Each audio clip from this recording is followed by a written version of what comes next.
Vamos entonces a dar paso a la primera ponencia a cargo del profesor Roberto Colom.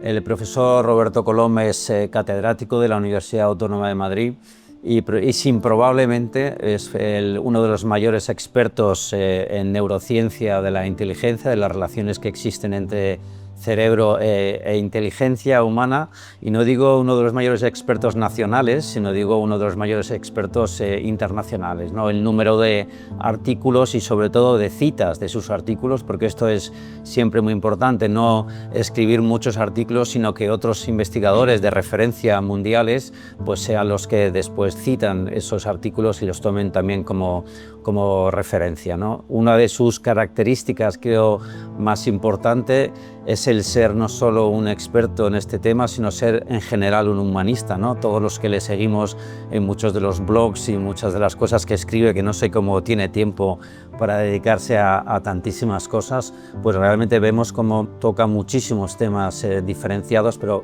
probablemente sea el de la inteligencia, ¿no? el más importante.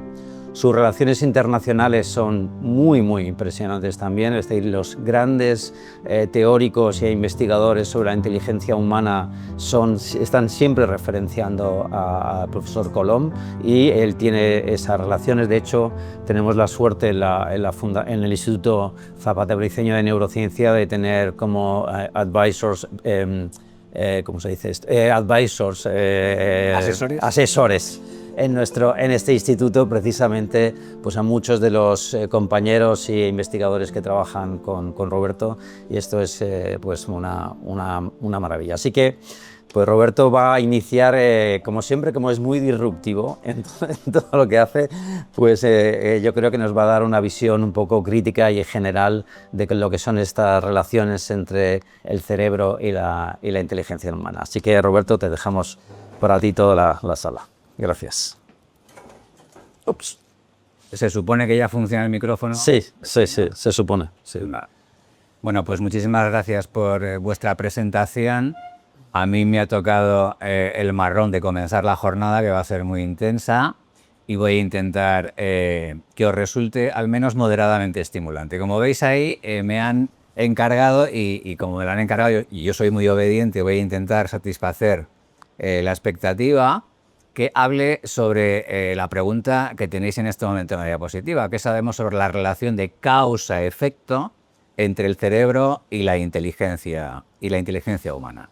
Antes de que me meta en harina, y como decía antes, con poca piedad para vosotros, la audiencia, voy a hacer un pequeño comentario tomando como referencia a este autor, que es el actual responsable del estudio de gemelos de la Universidad de Minnesota, y me parece que es un comentario que es fundamental que hagamos nada más comenzar: que no podemos controlar el clima o las estrellas, pero lo estudiamos. ¿Qué quiere decir con esto, Matt? Pues quiere decir con esto que está muy bien que nos preguntemos por las relaciones de causa-efecto, pero podemos acumular información realmente valiosa sin necesidad de que dependamos exclusivamente de esas relaciones de causa-efecto, de esos modelos causales sobre la realidad, y en este contexto sobre la inteligencia humana. De hecho, sabemos muchísimas cosas sobre la inteligencia humana sin necesidad de haber hecho estudios sobre relaciones causa-efecto. Él pone como ejemplo esta comparativa, que ha dado lugar a mucha investigación muy valiosa, y sobre la cual tendríamos que montar modelos más complejos, como los que os voy a comentar en el día de hoy. Antes de que pase a hablar de cerebro, quiero hacer un comentario que está en la programación de la presentación del curso, y algo de eso hay que decir. Y lo que voy a decir al respecto pues tiene su aquel, como veréis seguidamente. En la publicidad del curso hablábamos de que empieza a haber evidencia que apoya la conclusión de que las generaciones más recientes están presentando un menor nivel de inteligencia, lo cual viene a transmitir la idea de que algo estamos haciendo mal. Porque si las generaciones recientes, que se supone que es la generación que lo ha tenido más fácil en la historia de la humanidad, está perdiendo inteligencia, esto tiene algún tipo de explicación. Pues, la explicación que a la que se está recurriendo, como podéis imaginar, es la tecnología. La tecnología está perjudicando el desarrollo intelectual y eso está teniendo un impacto en las generaciones recientes. De hecho, ha habido una especie de comisión en el Senado estadounidense hace unos meses, que os recomiendo ver porque es muy interesante, en la que se preguntan si efectivamente hay pruebas en la ciencia que apoyen la conclusión de que es la tecnología, las nuevas tecnologías, las que están impactando negativamente en el desarrollo intelectual. Invitaron a 4 científicos a esta comisión del Senado estadounidense y os voy a poner un ejemplo de una de ellas que es muy activa a la hora de apoyar la idea de que la tecnología está teniendo un impacto negativo en el desarrollo intelectual de las nuevas generaciones, en concreto de la generación Z. Esta autora es la que veis ahí, Jan Tueng, y os voy a presentar un dato, voy a dar muchos datos hoy porque creo que es importante que conozcáis la evidencia empírica en lugar de lo que yo pienso al respecto, qué valoro al respecto de la evidencia que conocemos, para que podáis también vosotros llegar a vuestras propias conclusiones. En este estudio, como veis ahí, Jan manejó datos de más de 1.700.000 escolares de 36 países, y lo que se preguntó fue lo siguiente: ¿la sospecha que tienen los científicos de que algo pasa a partir de 2012 es cierta?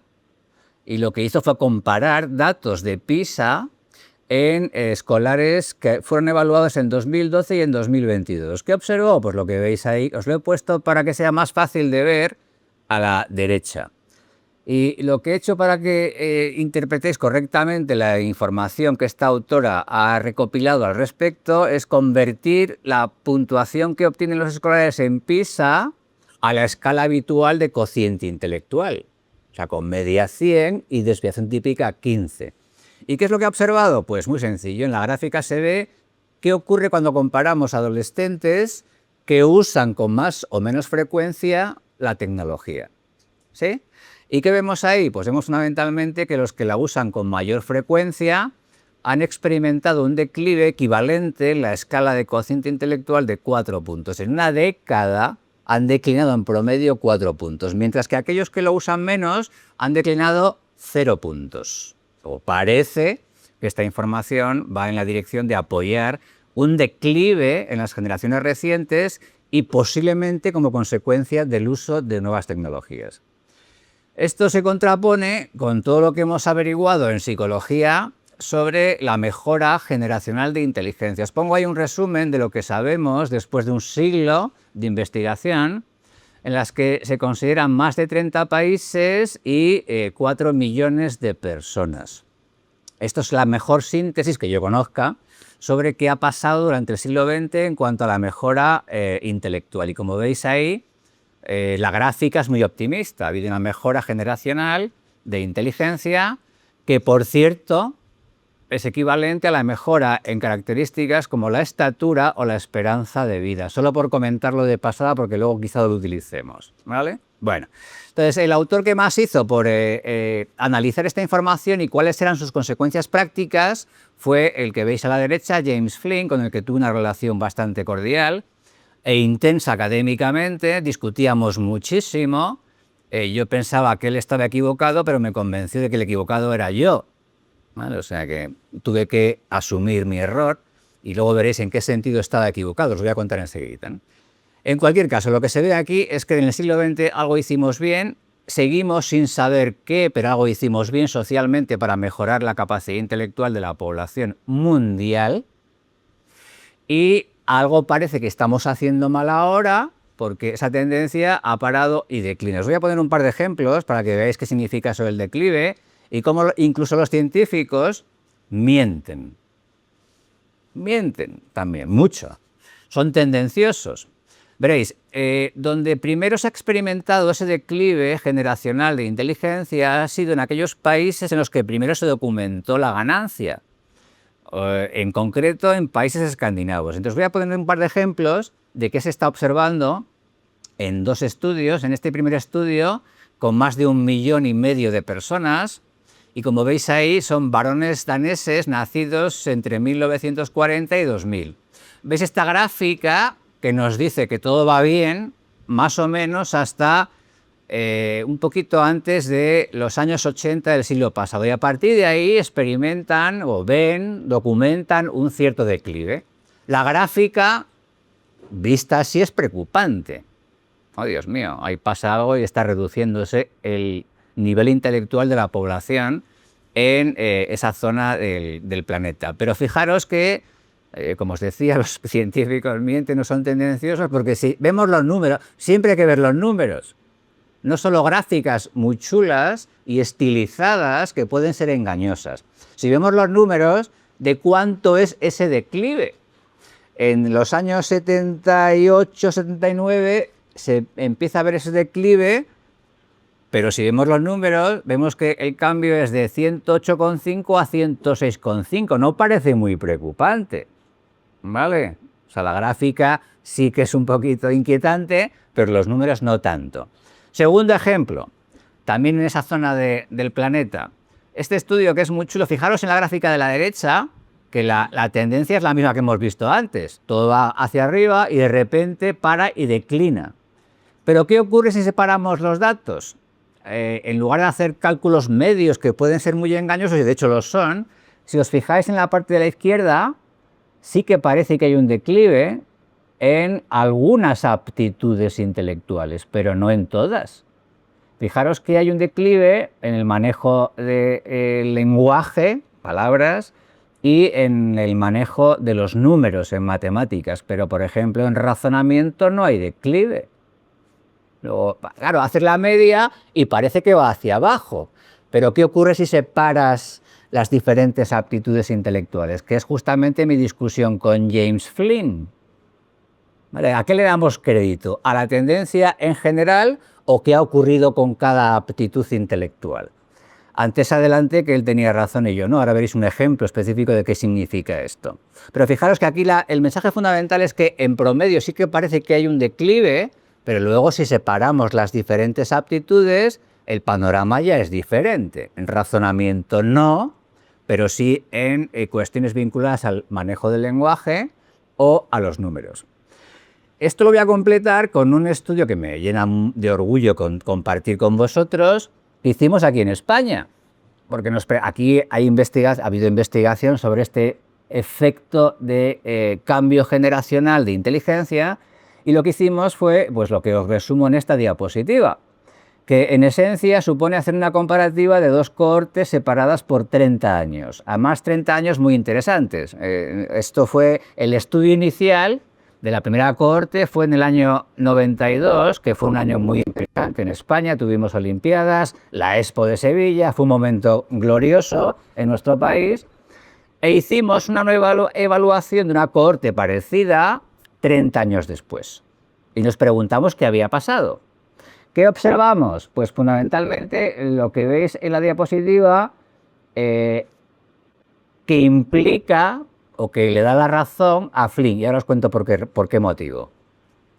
¿Qué vimos? Vimos que primero España va bien, y esto no tiene connotaciones políticas de ningún tipo, en el sentido de que aquí no parece que estemos experimentando, al menos todavía, un declive intelectual. ¿Sí? De hecho, fijaros que en global, si hacemos un cálculo general, ha habido una ganancia incluso de 3,5 puntos. Que parece poco, pero no lo es. ¿Qué ocurre si separamos por diferentes aptitudes, que es lo que veis en la gráfica, en la parte central de la gráfica? Pues observamos que hay cosas que van para arriba y otras que no, que van para abajo.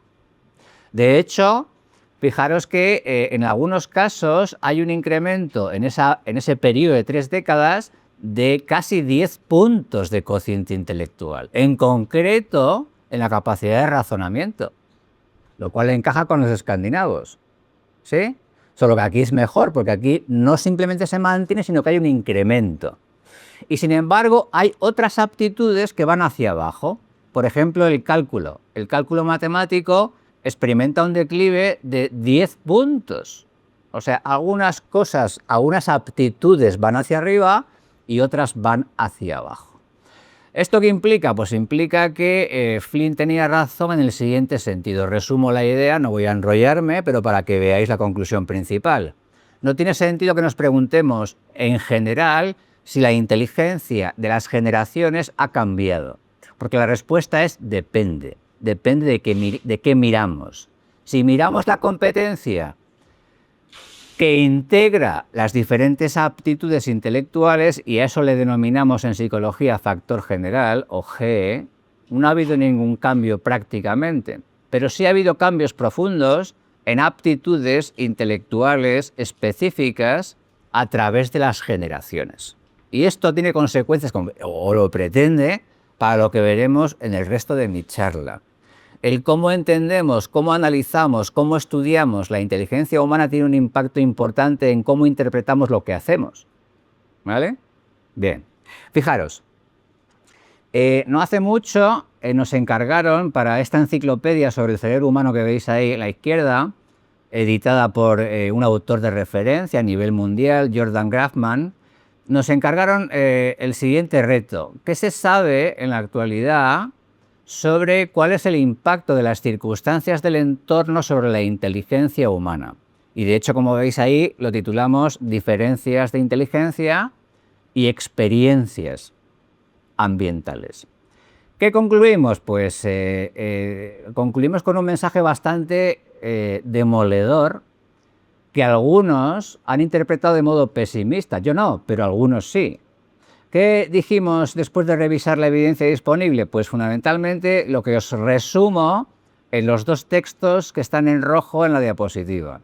O sea, a día de hoy la ciencia aún carece de un conocimiento sobre cuáles son los factores que específicamente impactan para producir diferencias de desempeño intelectual. Esta frase es un poquito larga, pero es importante que lo maticemos. Sabemos que las circunstancias del entorno tienen un impacto en el desarrollo intelectual, lo sabemos, pero no sabemos cuáles son. Tenemos sospechas, a veces muy interesantes, pero seguimos sin saber cuáles de ellas producen una diferencia. Marcan la diferencia para poder entender por qué algunas personas presentan un mayor desempeño intelectual. ¿Y por qué? Pues en la parte de abajo os resumo la idea de por qué pasa esto. Pues fundamentalmente porque lo que se ha hecho, lo diré diplomáticamente, es mejorable. ¿Vale? Se han hecho cosas, pero aún no hemos conseguido identificar qué funciona para quién y cuándo. Dicho de otro modo, hemos fracasado en algo que os voy a abundar en mi charla, que es qué tipo de factores de carácter no genético. Hablar de ambiente a mí no me gusta, el ambiente es un concepto muy abstracto, muy genérico, y prefiero hablar de experiencia del ambiente, y la investigación creo que me da la razón. Lo del ambiente es una cosa muy abstracta, pero la experiencia no. Como cada persona experimenta las circunstancias, es la clave de algo que voy a defender en el día de hoy. Para que podamos encontrar modos de mejorar, de optimizar la capacidad intelectual, no nos queda más remedio que personalizar, saber qué le va bien a cada uno. ¿Vale? Bueno, entonces, fijaros, voy entrando en materia y cada vez me pondré, como ya os advertí, más técnico, pero es un curso de verano, ¿no? Queremos aprender cosas. Bueno, entonces fijaros, yo he trabajado bastante en dos aspectos que van a ser importantes, creo, para el mensaje con el que voy a terminar mi ponencia en su momento.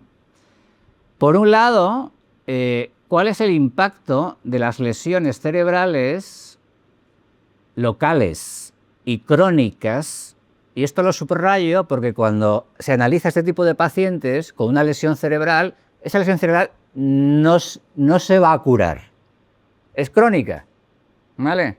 Entonces nos hemos preguntado, esto lo vemos a la izquierda, en varias investigaciones que hemos hecho con diferentes tipos de pacientes con lesiones, y aquí viene una clave de mi ponencia, ¿cuál es el impacto causal?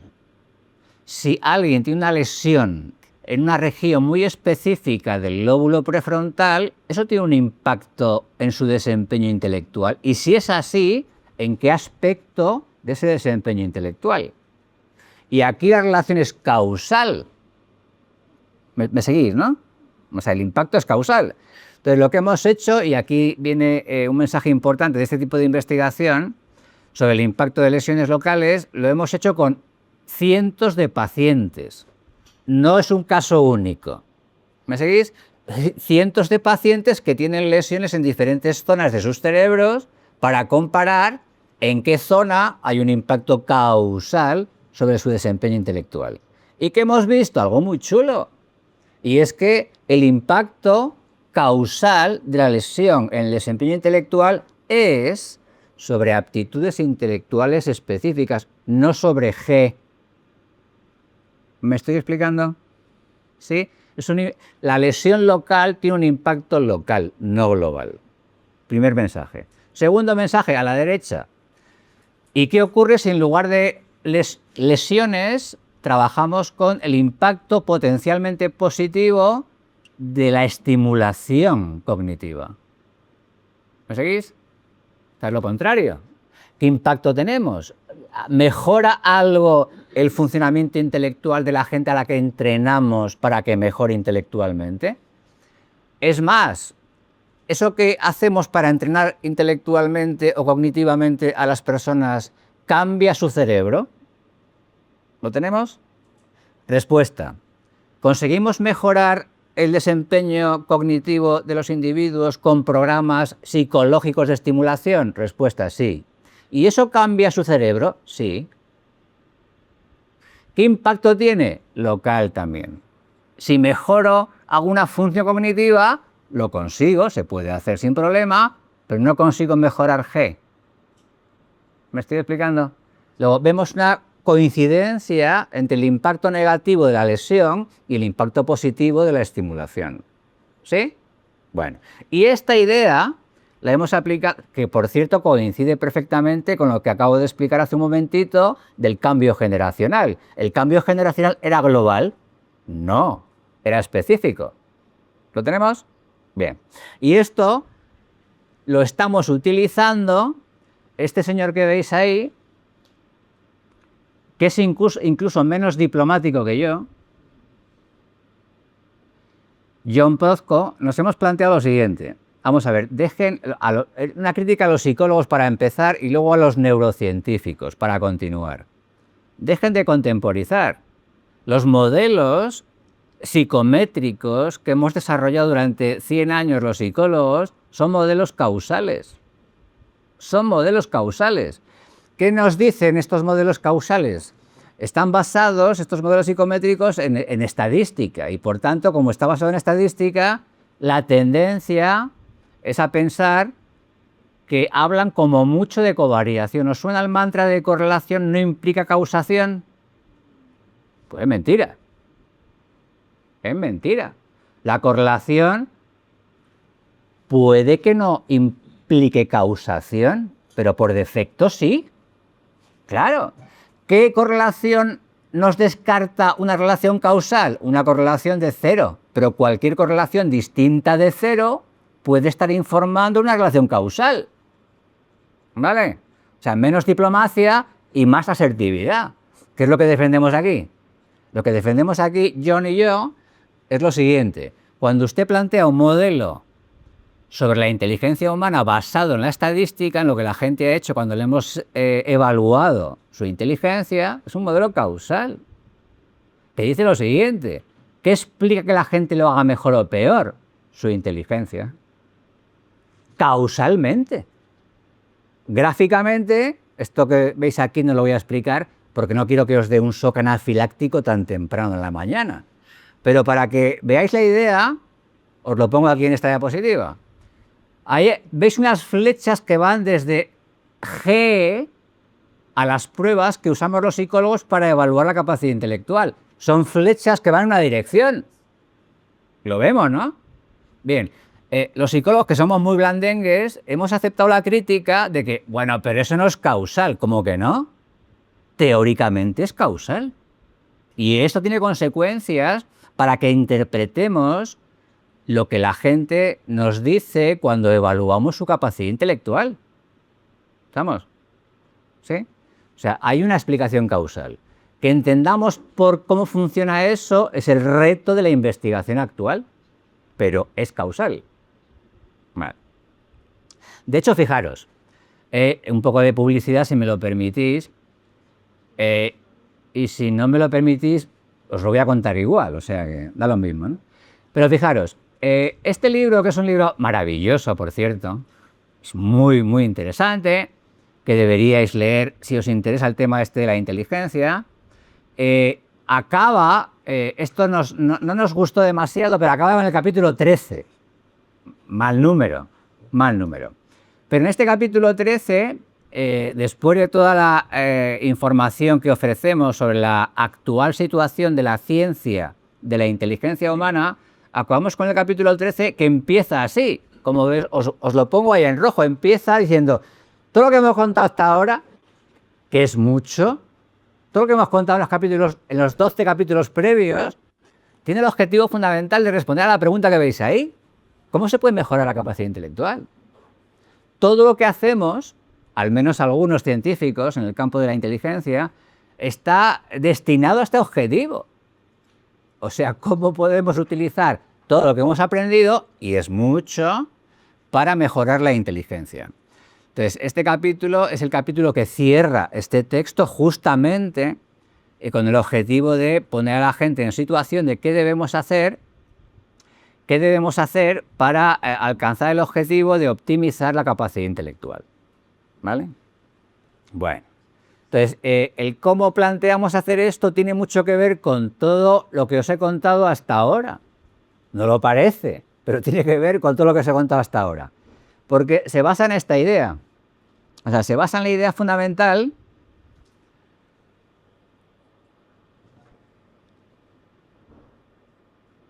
de que todo cuenta. Todo cuenta y de un modo causal.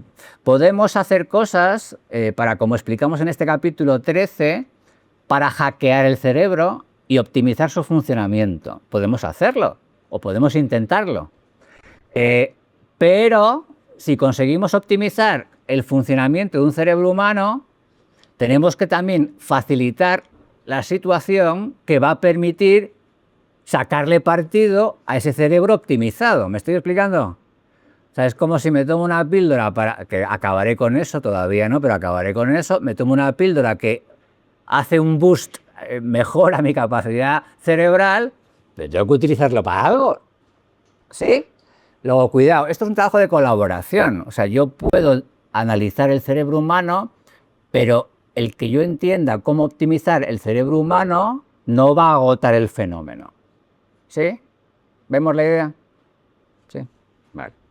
Entonces vamos ahora a comentar lo siguiente. Fijaros, os decía que aunque hemos aceptado los psicólogos que tenemos dificultades para entender las relaciones de causa-efecto, porque somos un poco blandengues, voy a presentar ahora un marco de referencia sobre qué tipo de cosas hemos aprendido analizando relaciones, no le pongo apellido, de relaciones entre el cerebro y la inteligencia humana.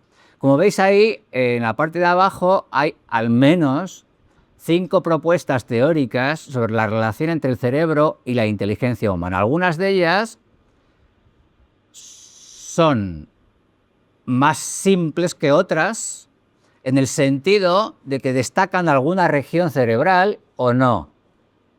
De hecho, fijaros que la primera plantea que la capacidad intelectual a nivel cerebral puede entenderse solamente mirando el lóbulo frontal y ya está. Y otras, en cambio, plantean que no, que para poder entender el cerebro, la inteligencia humana mirando el cerebro, tenemos que tener en cuenta todo el cerebro. Bueno, tenemos las dos posturas.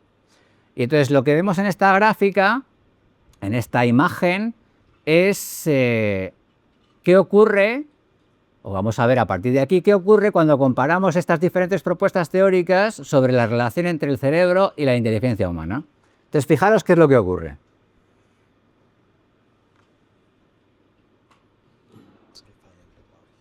Sí, es que no se oye mucho, ¿verdad? Me estoy aquí desanidando. Es por este. ¿Es con este? ¿Mejor? Sí, pero si se te llegue, ¿no? ¿Se me oye bien? Bueno, fijaros, estas 5 propuestas, que son, como decía, desde más localizacionistas a más genéricas o más vinculadas a todo el conectoma cerebral, Fijaros que nos plantean diferentes valores que nos hablan de lo siguiente. Para que veáis qué significa esto, mirando el cerebro, ¿puedo pronosticar cuál es el nivel intelectual de la persona? ¿Sí o no? Esta es la idea fundamental. No sé nada sobre ella, pero si miro su cerebro, ¿puedo hacer un pronóstico de su capacidad intelectual? ¿Sí o no? Y si luego la mido, ¿qué relación hay? ¿Lo tenemos? Bien, fijaros que solamente hay una que es un horror. Que es, este resultado a mí me encanta porque esa teoría me parece muy mala y la evidencia me da la razón. Fijaros que la que se llama Eye Process Overlap Theory presenta un valor de 0,11, que es terrible. Es terrible. Y los demás son muy parecidos. Fijaros que el modelo más complicado, que ahora hablaré de él un poquito, el último, el Network Neuroscience Theory, presenta un valor de 0,25, igual que la teoría frontoparietal, exactamente lo mismo. ¿Qué ganamos? El resumen de esto es que ganamos complicándonos la vida. Si al final, mirando ciertas zonas, alcanzamos la misma validez predictiva que mirando todo el cerebro. ¿Me seguís?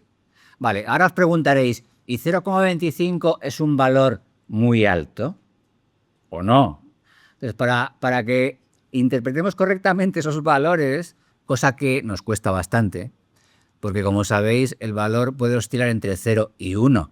Y uno puede pensar 0,25, porca miseria. Pues no, no. Y para que veamos la diferencia, os he puesto aquí unas comparativas, porque un valor, un tamaño del efecto como ese, hay que compararlo con algo, no en abstracto. Entonces, fijaros, la relación entre el consumo de alcohol en el embarazo y parto prematuro es 0,09. ¿Es un valor alto? ¿Me seguís? Entre eficacia de la terapia, la eficacia de la terapia psicológica es 0,23, o sea, menos que la relación entre el cerebro y la capacidad intelectual. ¿Estamos?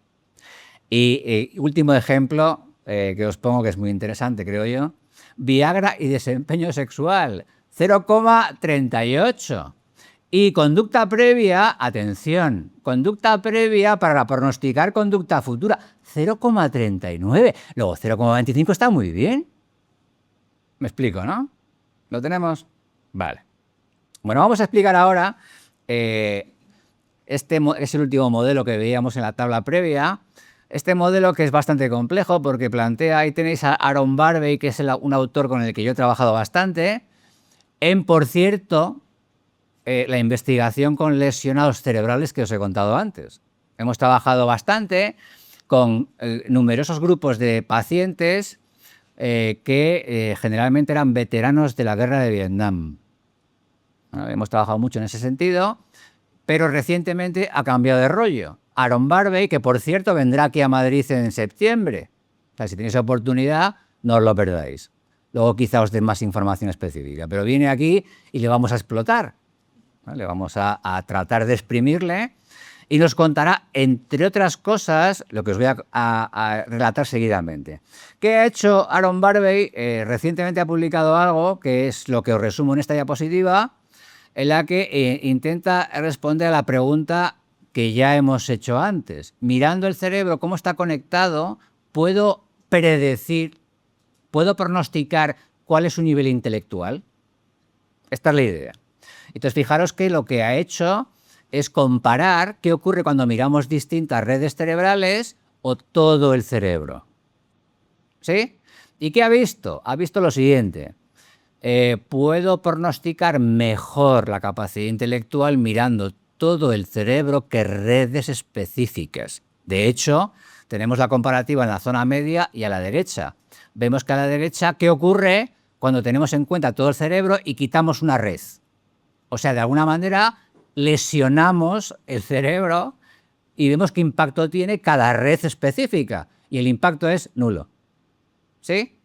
Luego llegamos a un valor de 0,35 que no se ve afectado si voy eliminando redes cerebrales específicas. Si hacemos un pequeño cálculo, vemos que mirando esa conectividad cerebral podemos explicar estadísticamente un 12% de las diferencias de capacidad intelectual, que es lo que implica una relación de 0,35. ¿Vale? Bueno, entonces esto nos deja bastante insatisfechos. ¿Y qué pensamos? Que para poder mejorar esa proporción con la cual somos capaces de entender la capacidad intelectual mirando el cerebro, hay que dar un paso más allá. Y en ese sentido va lo que os voy a contar a partir de ahora. ¿Vale? Bien, fijaros. Este autor que veis ahí a la derecha, Richard Hayer, es uno de los autores del libro que antes os recomendé encarecidamente, y ha planteado recientemente una teoría causal sobre la inteligencia que está basada fundamentalmente en dos cosas: la genética molecular y el cerebro. Es una tesis muy atrevida, él lo reconoce y ha colaborado con un médico para hacer la propuesta que os voy a resumir brevemente y que ya, como veis a la derecha, está generando mucha polémica. Eso es bueno, muy bueno, porque simplifica mucho y lo que básicamente dice es lo siguiente: para entender las diferencias de capacidad intelectual, tenemos que entender cómo los genes construyen cerebros distintos. ¿Ya está? Esto es todo. Lo demás podemos obviarlo. Entonces, lo que vemos ahí en esta imagen que os pongo a la izquierda es una síntesis de lo que plantea su modelo. Su modelo teórico que se remite a la evolución, hace su recorrido por la evolución e identifica algo que ahora está muy de moda y que os voy a contar un poquito más adelante, que son las HARS. Las HARS, que son zonas que han experimentado un cambio acelerado recientemente en un sentido evolucionista. Recientemente en un sentido, eso implica que ha habido cambios, es lo que ahí veis en la gráfica, regulación genética acelerada del cerebro. O sea, ha habido cambios bastante visibles que pueden identificarse y que actualmente, como digo, se resumen en el acrónimo HARS. Y eso tiene un impacto y tiene consecuencias según su modelo para que podamos entender las diferencias de capacidad intelectual. De hecho, en el recuadro que os pongo en rojo en la parte de abajo, hacen referencia fundamentalmente a dos tipos de redes que serían especialmente susceptibles a estas zonas o a estas HARS que os acabo de comentar. Por un lado, las regiones frontoparietales y por otro, las regiones que corresponderían a la red por defecto. Para este modelo, estas dos redes serían especialmente relevantes para poder entender las diferencias de capacidad intelectual. Como digo, esta visión muy sencilla, muy simple, es atrevida y hay científicos, y tenéis las referencias a la derecha, que están criticando de manera salvaje este planteamiento. Esto es muy sencillo, no puede ser, es más complicada la historia, etc. Hay un debate y esperemos que de ese debate aprendamos cosas. De hecho, lo estamos intentando. Y os voy a contar ahora la siguiente parte de mi charla que tiene que ver con esto, que está en proceso, que es posible que nos digan que no tendremos éxito, pero lo vamos a intentar. Hay que ser atrevido. Entonces, lo que hemos planteado es lo siguiente. Os he adelantado ya la idea, creo que con éxito, o espero que con éxito, de que sabemos un montón de cosas, pero están dispersas y tenemos que reunirlas en el mismo cuadro para poder avanzar. Y es lo que hemos intentado aquí, un conjunto de científicos de diferentes lugares de Europa. No hemos invitado a nadie de Estados Unidos para que luego no digan, esto los americanos. No, son europeos, es un proyecto europeo en el que también participa, por supuesto, la fundación que patrocina este curso. Y lo que hemos planteado es cómo podemos poner en la misma película todo lo que hemos aprendido hasta la actualidad sobre la inteligencia humana para dar el siguiente paso. Entonces, el modelo que resume lo que planteamos es este que veis aquí. O sea, sabemos que a nivel genético hay una influencia muy significativa en cómo acaban siendo nuestros cerebros. O sea, ¿qué construye mi cerebro? Mi genética. Y esa genética que impacta en cómo es mi cerebro va a tener un impacto en qué circunstancias del entorno tiene un impacto efectivo en mi cerebro. ¿Me seguís? Esto encaja con lo que ya hemos visto previamente en la charla. Cuando os he dicho, a mí eso del ambiente no me interesa. ¿Por qué? Porque lo que me interesa es averiguar cómo esa circunstancia ambiental impacta en mi cerebro, que es distinto ya de entrada, porque mi genética es única. ¿Estamos? Sí. Bien, pues esa relación va a tener como consecuencia que si mi cerebro se va configurando de modo claramente individualizado, puedo a partir de aquí preguntarme, vale, ¿y cómo funciona tu cerebro? Y eso es lo que hay en esta gráfica, se denomina actividad cerebral, que va a tener un impacto en cómo yo gestiono la información que, por ejemplo, me veo en la obligación de gestionar cuando me hacen un test de inteligencia, por ejemplo, ¿vale? O cuando me enfrento a un reto en mi vida cotidiana que requiere utilizar mis capacidades cognitivas, ¿vale? Bueno, pues todo sobre esos niveles que veis sintetizados aquí, sabemos un montón de cosas, pero están dispersas. Entonces ahora os voy a contar brevemente qué es lo que vamos aprendiendo sobre cómo poder conectar estas diferentes evidencias científicas que hemos ido registrando durante muchos años. Entonces, por ejemplo, a nivel de genes, hemos visto que hay una expresión enriquecida en las neuronas piramidales de la capa 3 de la corteza cerebral. Entonces, nos hemos preguntado qué tiene eso de especial. Ahora os pondré un ejemplo. Y eso está vinculado con dendritas más largas en estas neuronas piramidales que permiten gestionar la información que voy a tener que procesar de manera más eficiente. Lo que a su vez va a tener conexión con cómo se configuran mis redes cerebrales, en el sentido de que hemos averiguado ya, sabemos ya, que hay un balance optimizado en la organización de redes segregadas e integradas. O sea, la eficiencia de esas redes cerebrales es mayor y eso parece tener conexión con cómo son mis dendritas, que van a permitir un mayor ancho de banda al procesar la información. Y eso está vinculado también a la actividad cerebral. Por ejemplo, hemos visto que parece ser, y esto está por confirmar, pero parece ser que la evidencia va en la dirección de que ritmos lentos, ahora veremos algo de eso, están vinculados a un mejor desempeño intelectual. Y eso tiene que ver, en la parte ya de la derecha, con cómo mi cerebro es capaz de procesar de modo más eficiente la información, lo cual va vinculado a que mis procesos de razonamiento van a ser más efectivos. ¿Vale? Entonces, fijaros, en los primeros niveles, a nivel de genes y a nivel de neuronas, una de las autoras de este trabajo que estoy comentando ahora, Natalia Goriunova, que estuvo con nosotros aquí el año pasado, por cierto, en este curso de verano, está investigando de manera muy interesante cómo hay ciertos genes que impactan en ciertas neuronas para que estas neuronas funcionen de modo más eficiente.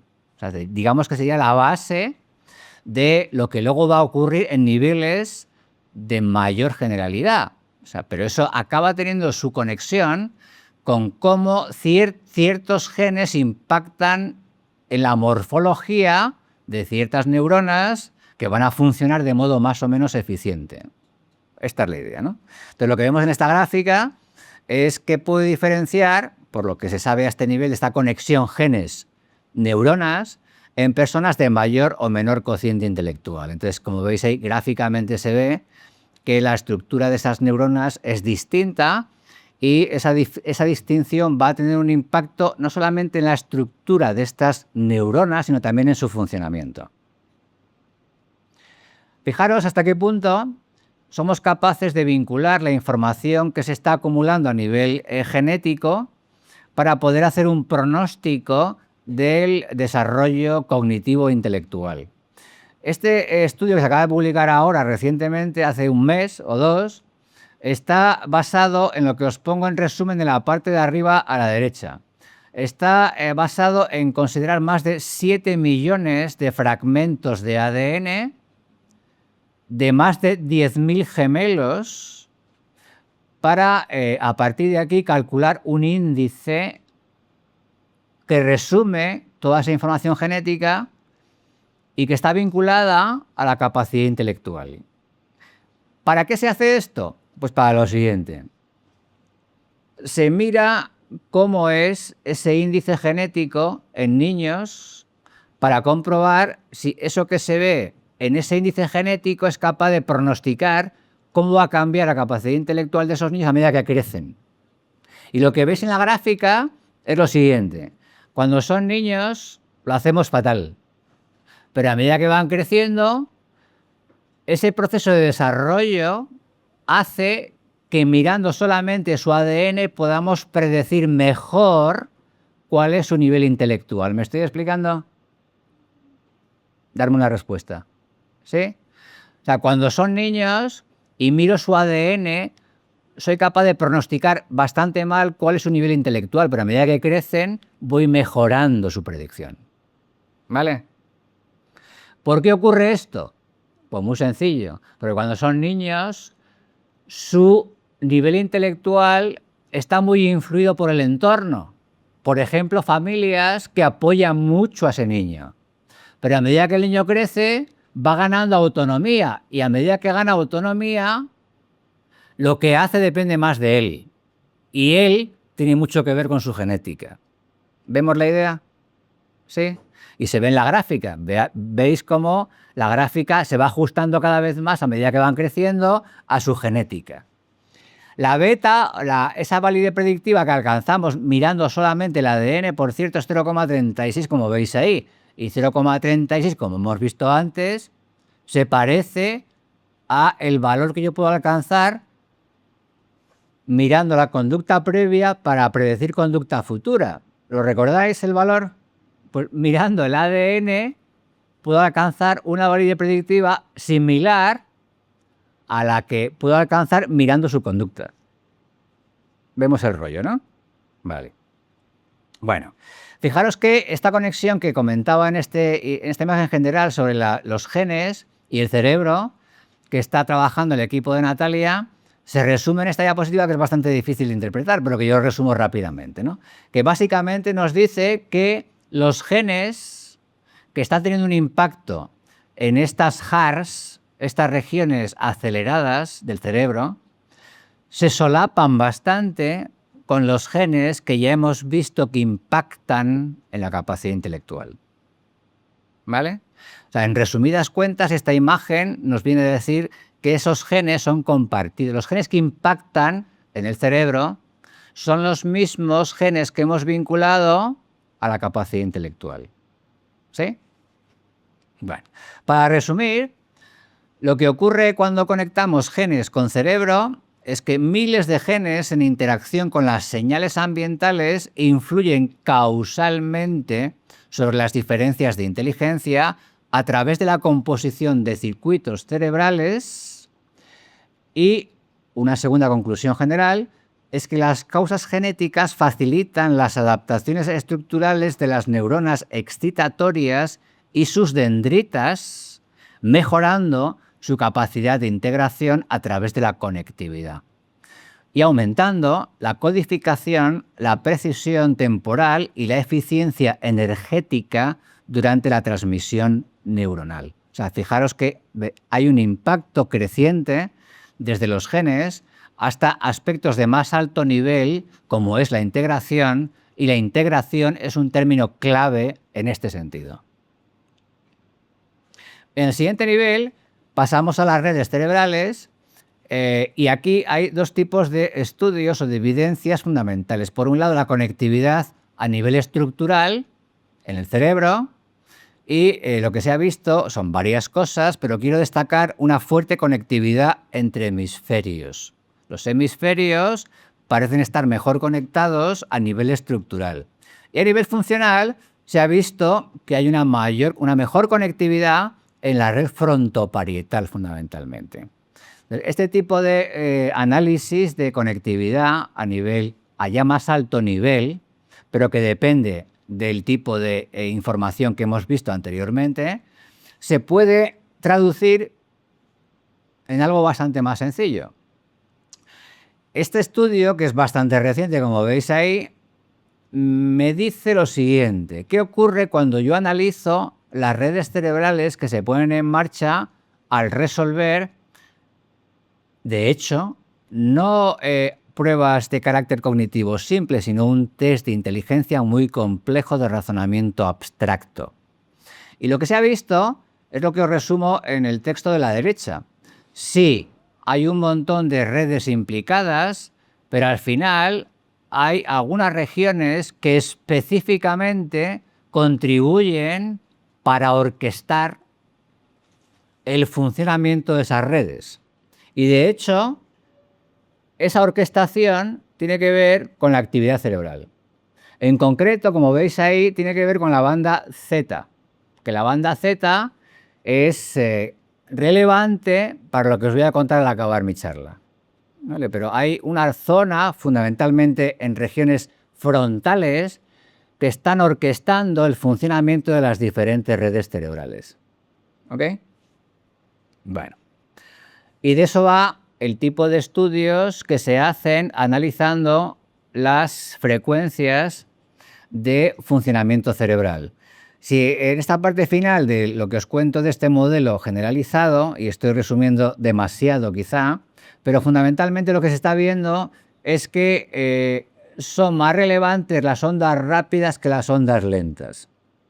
Perdón, al revés, las lentas que las rápidas, ¿vale? Cuanto más lenta es y más compleja es la actividad cognitiva que está resolviendo el individuo, más conexión existe. Y un ejemplo que trata de demostrar que esta onda lenta es especialmente importante es un estudio hecho por uno de los autores de este modelo de referencia, este modelo que intenta organizar en el mismo marco de referencia diferentes tipos de investigación a distintos niveles, es este que veis aquí. Y lo que se ha visto, el título ya es muy sospechoso. El título de este trabajo es Tómate tu tiempo, y que básicamente identifica una relación negativa entre esa lentitud de la onda y la capacidad intelectual. ¿Vale? O sea, cuanto más lenta es esa onda, mejor es el desempeño intelectual. ¿Ok? Bueno, esto por un lado, y la idea fundamental es la que veis ahí: ritmos lentos se asocian positivamente a la capacidad intelectual. ¿Por qué? Porque la idea fundamental es que frecuencias bajas pueden permitir procesar más relaciones. Bueno, entonces, para moverme ya hacia la parte final, fijaros que es necesario, en este tipo de objetivo de plantear o identificar relaciones de causa-efecto, que es de lo que va la charla, hay estudios recientes que nos permiten poner a prueba algunos resultados que han sido muy populares en psicología. Y un dato muy popular en psicología es que para poder entender las diferencias de capacidad intelectual es muy importante que entendamos qué está detrás de las diferencias en lo que se conoce como memoria operativa o memoria de trabajo. Entonces, hay estudios recientes de carácter experimental que nos dicen lo siguiente: esa relación no puede explicar el que haya personas que presenten una mayor o menor competencia intelectual recurriendo a esa memoria operativa. Hay algo más. Entonces, ¿cómo se puede analizar esto? Pues fundamentalmente comparando dos tipos de situaciones que son las que veis en la diapositiva. Por un lado, abajo a la izquierda se ve cómo impacta en la resolución de una prueba de razonamiento abstracto, en concreto una prueba de matrices, el hacer algo al mismo tiempo. O sea, está haciendo la prueba de matrices y al mismo tiempo le pedimos que haga otra cosa para ver cómo esa otra cosa interfiere. ¿Sí? ¿Y qué vemos? Pues que el tipo de interferencia que conseguimos al perturbar experimentalmente la memoria operativa apenas tiene impacto. No hay un impacto en el desempeño que estamos registrando al resolver la prueba de matrices si perturbamos experimentalmente aspectos clave de la memoria operativa, salvo cuando le pedimos que haga algo, que es lo que os pongo ahí en rojo, que es o que correspondería al funcionamiento ejecutivo. Ahí sí que tenemos un impacto negativo. O sea, el control ejecutivo sí que impacta negativamente en el desempeño en la prueba que está resolviendo simultáneamente de matrices. Por tanto, no podemos decir que hay un impacto negativo al perturbar la memoria operativa, sino que el impacto negativo se focaliza únicamente cuando hay un impacto negativo de ese control ejecutivo, solamente en ese caso, ¿vale? Y a la derecha vemos que, sin embargo, cuando le está haciendo a la vez una tarea de memoria operativa en sí, clásica, y le pedimos que haga algo que tiene que ver con los componentes de esa memoria operativa, el impacto negativo es sistemático. Conclusión, memoria operativa y capacidad intelectual pueden estar fuertemente relacionadas, pero no son la misma cosa. ¿Vale? Son aspectos claramente distinguibles. Y de hecho, la investigación nos dice lo siguiente. Si le pedimos a la persona que haga algo muy sencillo, que simplemente consiste en validar si una serie de estímulos presentes que no hay que memorizar encaja con una sencilla regla predefinida, eso es capaz de pronosticar igual de bien que las tareas de memoria operativa, el desempeño en las pruebas de razonamiento abstracto. Fijaros que este tipo de comprobación empírica nos lleva a la conclusión siguiente. La capacidad intelectual no tiene que ver con integrar relaciones múltiples complejas. Basta con que entendamos qué puede implicar el manejo de relaciones muy simples. La clave está en que implica relaciones, pero no tiene nada que ver con la memoria. Nada. De hecho, tenéis un ejemplo en la parte de arriba a la derecha, que es un ejemplo muy sencillito, que se basa fundamentalmente en relaciones de mayor o menor que de información que la persona está viendo. No hay ningún tipo de carga de memoria, la está viendo. Es muy sencillita. Y sin embargo, la relación, fijaros que es igual de potente, lo vemos en la imagen de la izquierda, igual de potente que en tareas súper complicadas de memoria operativa. Exactamente igual. Y cuando les ponemos a competir, que es lo que veis en la parte de abajo a la derecha, resulta que lo que explica la relación entre memoria operativa y razonamiento es justamente ese análisis de relaciones. Punto. Relaciones muy sencillas, que es la clave de esa conexión entre la memoria operativa y la capacidad de razonamiento fluido. ¿Sí? Bueno, por tanto, la clave estaría, que es lo que dice el artículo que veis ahí, la clave está en manejar, en procesar relaciones, punto. Que pueden ser sencillas, pero son relaciones. Y en esa dirección, y ya estoy en la parte final, ¿cómo voy de tiempo, Fernando? Bien. ¿Voy bien?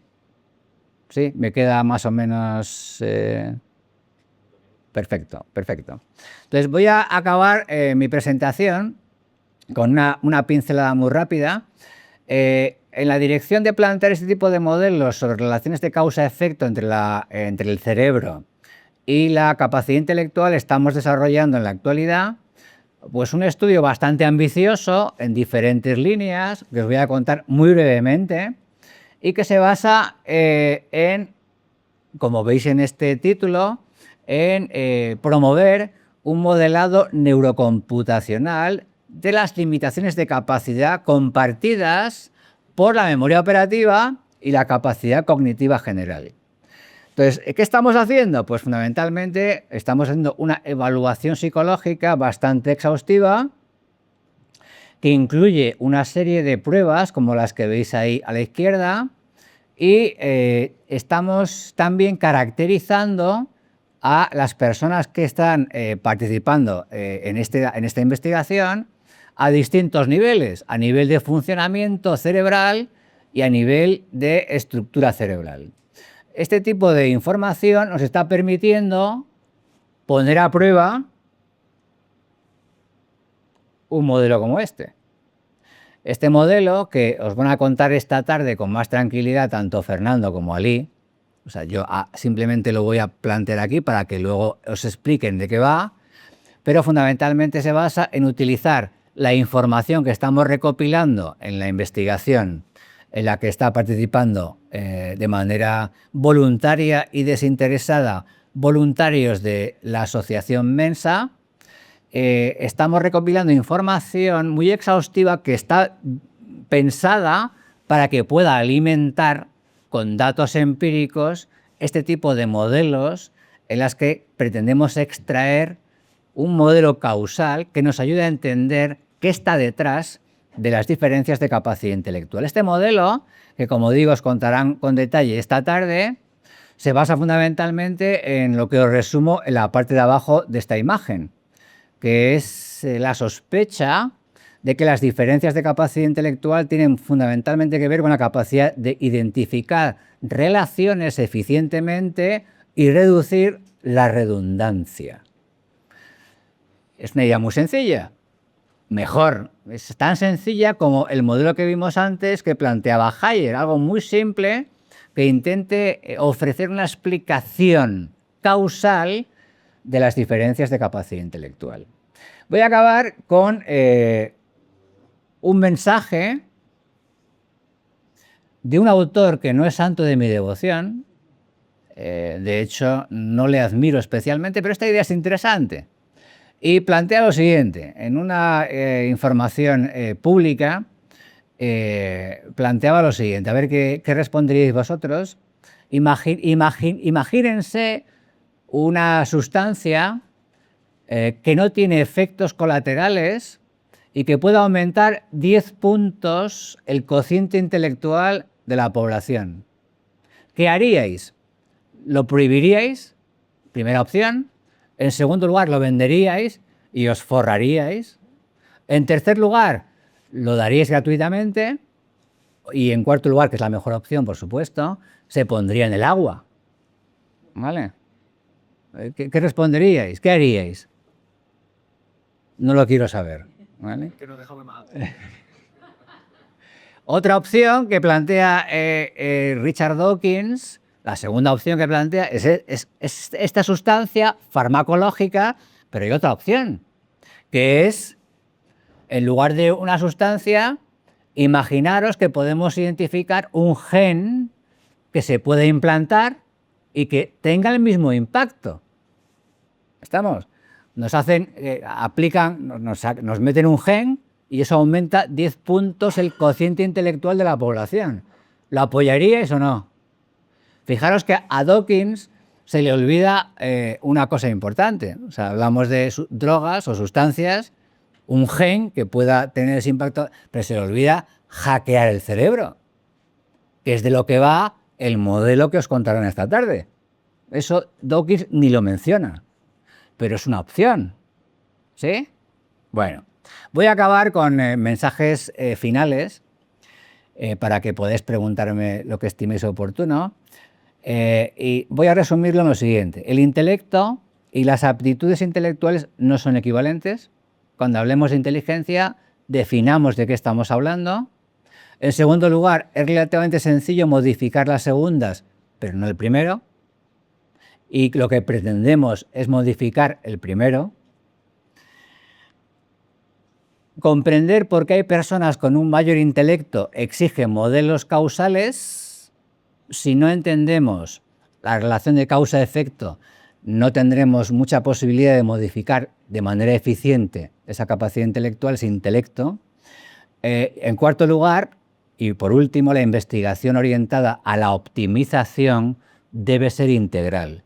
En el sentido que os comentaba antes, podemos, voy a decirlo de manera muy asertiva, podemos hackear el cerebro, pero luego hay que usarlo para algo.